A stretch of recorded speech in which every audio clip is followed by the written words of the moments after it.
네, 안녕하세요. 오늘 영상에서는 제가 저번 영상 끝에서 말씀드린 그런 의문에 대해서 답을 하려고 합니다. 모비코인 너네가 그냥 카톡방에서 사고 파는 거잖아. 그게 무슨 객관적 가치물로서 화폐라고 할 수 있어? 라는 질문에 대한 대답입니다, 저희. 일단 그 화폐라는 용어 자체가 우리가 여러 맥락에서 화폐의 정의 자체도 다양하고요.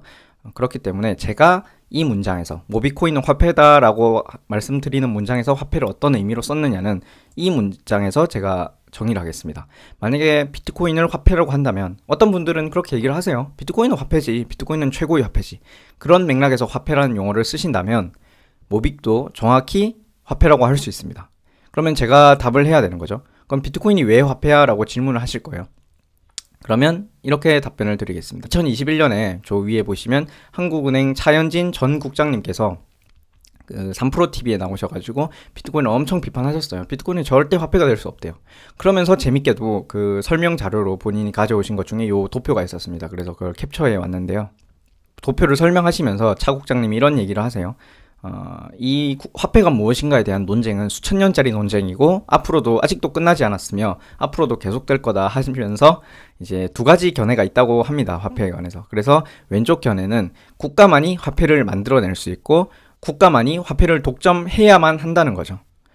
그리고 그 견해가 굉장히 오래된 거죠. 지금 아리스토텔레스부터 해서 크나프, 히틀러 뭐 이렇게 쭉쭉 있습니다. 그리고 이걸 좀 유식한 말로 국가화폐론이라고 합니다. 조금 더 어려운 말을 쓰면 이제 차국장님 책에서 제가 읽은 내용인데 화권재상론이라고 합니다. 여기서 상자는 임금, 우리가 주상전할 때 상을 쓰잖아요. 임금이란 뜻이고, 그래서 화권재상, 화폐의 권한은 임금에게 존재한다라는 의미입니다. 그래서 이분은 어떻게까지 표현하시냐면 화폐라는 거는 국가 주권작용이다 이렇게까지 설명을 하세요. 왜냐하면 그 국가의 커뮤니티에 사는 사람들에게, 국민을 말하는 거죠. 국민들에게 국가가 세금을 부여할 거 아닙니까? 권한으로, 주권으로서. 그러면 그 세금을 무엇으로 내게 하느냐를 자기가 찍어낸 숫자로 강제할 수 있기 때문에 그 국가의 화폐에 가치가 부여된다 이렇게 생각하는 견해입니다. 그리고 그 반대편 오른쪽에는 아니야, 아무리 어떤 국가가 예를 들어 베네수엘라나 아니면 짐바브웨 같은 나라에 주권이 있다고 한들 그 국가가 주권으로 화폐를 발행한다고 하고 그것을 강제한다고 하더라도 결국은 시장이 그 화폐의 가치를 믿지 않고 가치 저장 수단으로서 믿지 않는다면 그것은 결국 화폐가 될 수 없다. 그냥 종이 쪼가리에 불과하다. 따라서 시장이 신뢰하고 시장이 선택한 화폐만이 진정한 가치 저장 수단으로서의 화폐다라고 주장하는 거죠. 대표적인 예시로 금과 비트코인이 됩니다. 그리고 미래의 모빅도 그렇게 될 거고요. 이것의 견해도 굉장히 오래되죠. 오비디우스 키케로부터 해가지고 존 로크, 칼멘거, 하이에크까지 상당히 유서 깊은 족보가 있는 견해입니다. 그리고 결국은 2009년 1월 3일에 사토시 나카모토가 만들어낸 이 장부상의 숫자도 시장이 선택한 화폐라는 것이죠. 이 두 견해 모두 틀린 입장이 아닙니다. 어느 하나가 맞다고 할 수 없고 둘 다 맞고 그 현실 속에서 우리는 이게 맞을 때도 있고 저게 맞을 때도 있는 거죠. 대표적인 예시가 달러입니다. 달러는 국가가 찍어낸 돈이지만 이것이 외환 시장에서는 가장 믿을 만한 돈으로서 선택이 된 거죠. 그래서 이렇게 우리가 화폐를 정의해 볼 수 있습니다. 일단 그 화폐 자체는 장부상의 숫자입니다. 그리고 그것에는 아무런 내재 가치가 없어요. 그냥 진짜 데이터 쪼가리 혹은 종이 쪼가리인 거죠. 그런데 중요한 건 2번입니다. 이 숫자를 믿는 사람들이 있어요. 모든 사람이 이것을 믿을 필요가 없습니다. 모든 사람이 비트코인을 믿지 않아도 우리가 그렇죠. 우리가 달러를 실생활에서 편의점에서 쓸 수 없더라도 달러를 가치 있다고 여기잖아요. 왜냐하면 그거를 미국에 가면 쓸 수 있거든요. 외환 시장에 가면 우리가 가치 있게 여기는 원화로 바꿔주거든요. 그래서 모든 사람일 필요는 없고 일군의 사람들이 이것을 대가로 자신의 노동력을 투입한 재화를 내주거나 서비스를 제공한다면 우린 이걸 가치 있는 화폐로서 사용할 수 있습니다. 그것이 이제 화폐의 기능인 교환의 매개 수단이자 가치 저장 수단인 것이죠. 그러면 모빅도 똑같습니다. 아무런 내재 가치가 없는 그냥 블록체인상의 숫자일 뿐이죠.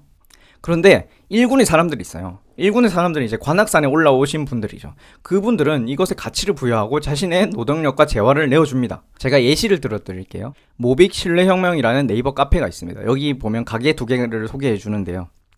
가야 블루밍 카페라는 성주군에 위치한 한 카페에서는 모빅을 가지고 주문할 수 있습니다. 이 카페를 운영하시는 분은 모빅의 가치를 믿으시는 분인 거죠.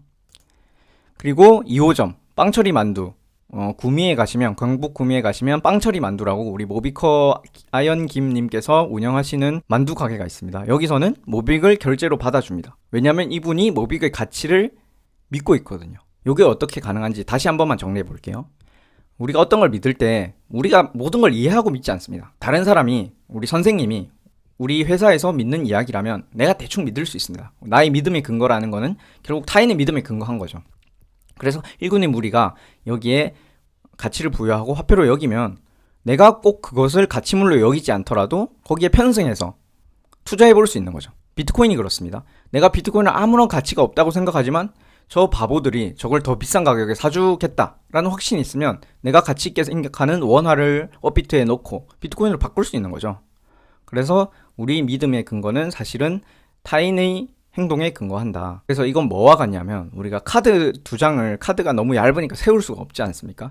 그런데 그 카드를 이렇게 카드와 카드를 맞대면 세울 수가 있어요. 그리고 거기에 위해서 또 쌓아 올릴 수가 있습니다. 이것처럼 최초에 어떤 일군의 무리가 이걸 믿기 시작하면 그 커뮤니티가 확장될 수 있는 거죠. 거기에 확장되는 거는 모두가 그걸 믿지 않더라도 그 최초의 코어의 코인의 가치를 믿고 있는 사람들에게 편승해서 모빅에 투자해 볼 수 있는 겁니다. 그렇기 때문에 3월 18일이 아주 중요한 거죠. 3월 18일 관악산에 사람들이 올라오고 이것이 중계되기 전까지는 각자가 생각하는 주관적 가치만이 있었을 뿐이죠. 분명히 올라온 사람들은 이미 이것을 가치물로 여기고 있었습니다. 저만 해도. 그런데 이걸 올라와서 350명이 서로의 얼굴을 본 순간 확인을 한 거죠. 아, 나만 이게 가치 있다고 생각한 게 아니었고 그걸 라이브로 본 사람들은 저 사람들이 이걸 가치물로 여기니까 나도 이걸 투자해 볼 수 있겠구나 라고 생각한 거죠. 그래서 이거는 양적인 문제와 질적인 문제가 있는데 3월 18일 이후로 모빅은 질적으로 도약을 한 겁니다. 그래서 모빅이 1달러를 넘은 3월 18일 이후로는 그것이 계룡산에서 1000명이 오건 아니면 한라산까지 1500명이 오건 호주에 485명이 오건 질적으로는 똑같습니다. 그것은 이미 객관적 가치물이었고 다만 양적인 차이가 있을 뿐이죠. 그래서 계룡산에는 거기 버스비가 얼마 안 들었고 제주도까지는 비행기 값이 뭐 몇십만 원 밖에 안 들었고 호주까지는 200만 원이 넘는 비행기 값이 드는 거죠. 그 양적인 차이가 있다 뿐이지 객관적인 가치물이라는 질적인 차원에는 아무런 차이가 없다. 처음으로 돌아와서 모빅은 화폐인가? 만약에 비트코인이 화폐라고 인정하시면 모빅도 화폐입니다. 그러면 비트코인은 화폐야? 네, 제가 지금 드린 설명에 의해서 비트코인도 화폐라고 인정하실 거예요. 그러면 모빅도 화폐입니다. 이상 오늘 영상 마치겠습니다. 감사합니다.